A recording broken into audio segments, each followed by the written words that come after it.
Welcome back to Black Clover Anime Review Episode 111. This one I'm discussing the 161st episode of the anime Zeno's Power and the 279th chapter, Door to Hell. Yeah, that's seriously the name of these episodes. Now, in the case of this episode, one aired today, this one covered pretty much the entirety of chapters 236 to 238 and the first 10 pages of chapter 239. Why in the world they decided to stop with basically about 5 pages left, I don't know. But they probably realized, though, oh yeah, we should probably not get too far ahead of ourselves, especially as what getting to 239, they're exactly 40 chapters behind where the manga is right now. Yes, 40 chapters exactly. Though I wouldn't be surprised, though, if they go a little bit further next week. I mean, that or the fact they might just, they might just maybe have like 1 or 2 chapters. I'm hoping they slow down. Yeah, don't go too fast, Studio Para, because we don't want to catch up the manga too quickly and having like a long string of anime original episodes just so the manga catch up. I hope not. Now, this episode picks up exactly where last week's episode left off, where Yuno basically is arriving at the Golden Dawn headquarters, where he confronts, I think his name is Galbrish. I think he's got the powers. He's got basically earth-based magic, where he basically covers himself with rock, and he fights him for most of the episode. It's a pretty action-packed fight. They did add in basically him trying to save members of the Golden Dawn who were basically around him, which kudos for Studio Para basically doing that. And it's absolutely fantastic battle. And it takes a little while, but eventually does defeat the guy by slicing, thanks to using his new ability, the Spirit of Zephyr. This brand spanking new sword that he basically just developed during a time skip. Yeah, which, unlike the other spells which they use currently right now, this one did not have a build-up. Yeah, I'm like, really? You don't... I can't think of any time during the original content where they actually start developing the actual spells, or at least stuff that basically they do that's shown in present day.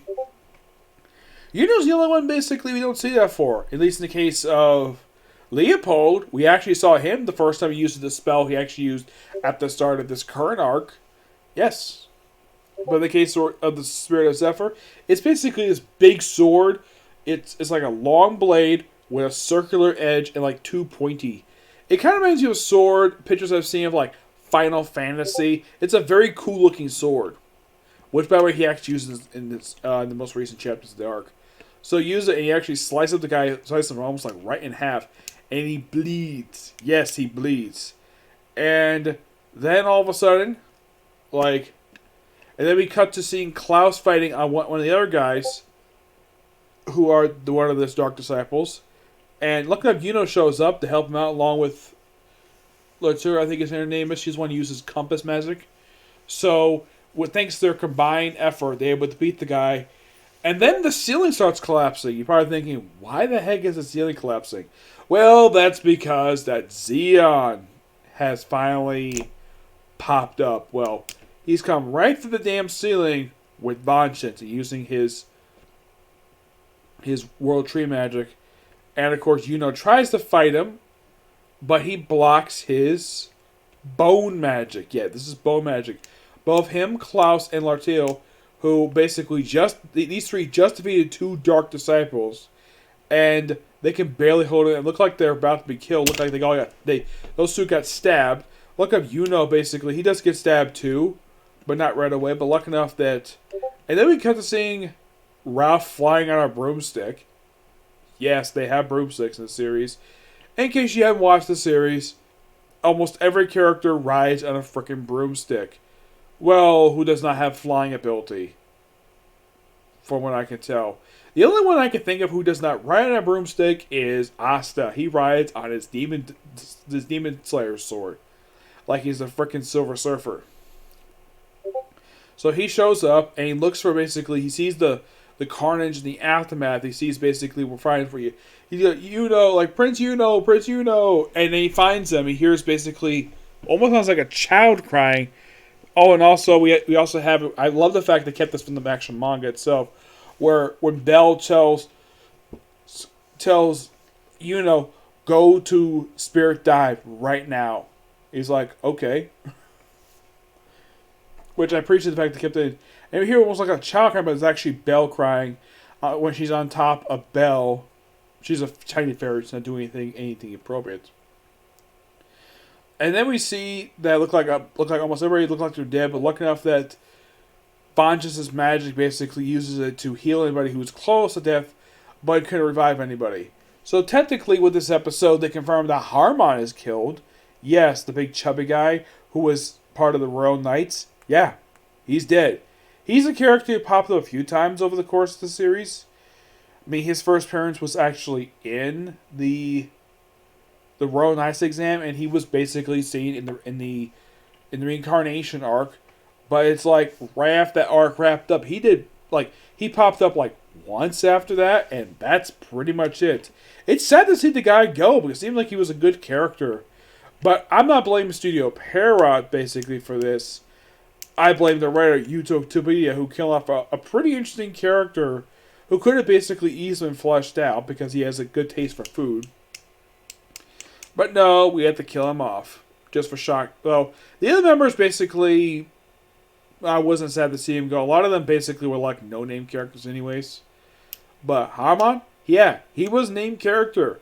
He popped up several arcs. Surprised to see the guy go. Which makes him kind of in a way the first character of the series to officially die who is an actual named character. Well, you can kind of say, what about the first Wizard King? Well, he was already dying anyway, but the first one actually confirmed to be dead? Yeah. And they confirmed that half of the Golden Dawn Knight Squad has been killed in action. And the episode ends basically with Yuno screaming.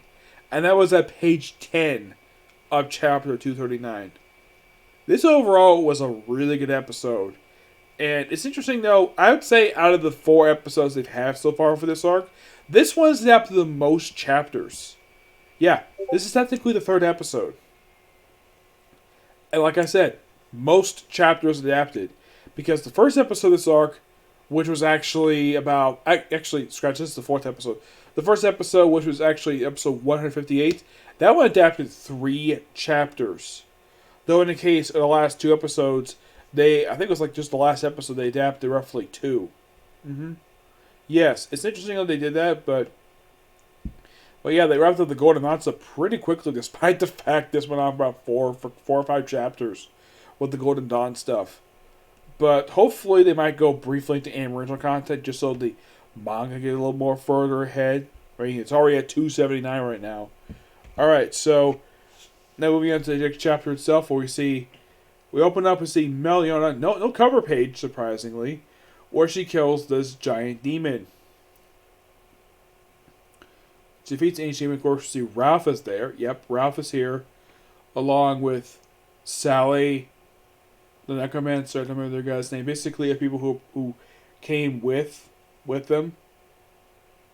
Yeah, these 3 behind him were along with Fenrir, were basically with the I Midnight Sun. And everyone's happy to see him. Now, these people were last seen in just in the prelude episode of this arc, when Ralph basically fell into the river. At least the anime expanded on his character, which was quite nice. He mentions the people that Yuno has become a skilled mage. His appearance is very image of Lady Seal, the Queen, and has Lord Lesso's largely strong heart. I see. And then we see the Vice Captain of the Black Bulls taking on... we see him taking on...